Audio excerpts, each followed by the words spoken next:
ওকে, ঠিক আছে। আসসালামু আলাইকুম ওয়া রাহমাতুল্লাহ, ডিয়ার ফ্রেন্ডস ফরএভার। আলহামদুলিল্লাহ সবাই ভালো আছি নিশ্চয়ই।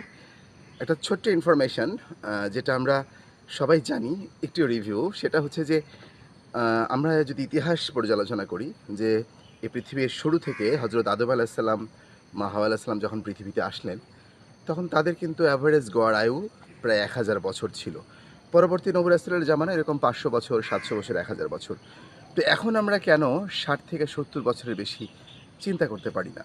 অথচ দেখেন, পাকিস্তান আমাদের পার্শ্ববর্তী দেশ, তাদের গড় আয়ু 67 বছর, কিন্তু সেই দেশেরই আরেকটা দ্বীপ আর একটা উপত্যকা, সেটা হচ্ছে হুঞ্জা ভ্যালি, তাদের গড় আয়ু 100 থেকে 120 বছর। কেন? জাপানি, চাইনিজ বা কোরিয়ানদের গড় আয়ু 90 থেকে 100 বছর। কেন? রহস্য হচ্ছে আমাদের আত্মা থাকে, রুহু থাকে হচ্ছে হার্টের 3 নম্বর চেম্বারে, এটা আমরা জানি।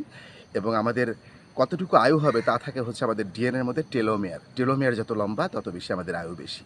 তো এই টেলোমেয়ার লম্বা হওয়ার এবং হার্ট ভালো থাকার আসলে মূলত রহস্যটা কী? ইতিহাস পর্যালোচনা করে অনেক কথা জানা যাবে। তবে যদি আমরা প্রতিদিন ভোরবেলা ঘুম থেকে উঠে আমরা প্রার্থনা করে যদি আমরা একটু এক্সারসাইজ করি, ইয়োগা করি, মেডিটেশন করি এবং দৈনিক সুস্থ খাদ্যাভ্যাস করি, অনিবার্যভাবে আল্লাহ পাক যদি চাহেন আমাদের হায়াত বাড়িয়ে দিতে পারেন, আমরা দীর্ঘ জীবন লাভ করতে পারি। সুতরাং সেই দীর্ঘ জীবনের প্রত্যাশায় সবাই আসুন আমরা সুস্থ জীবনের জন্য কমিটমেন্ট করি। আল্লাহ পাক সবাইকে এই কমিটমেন্ট কবুল করার তৌফিক দান করেন। আসসালামু আলাইকুম রহমতুল্লাহ, আমার তৌফিক আল্লাহ।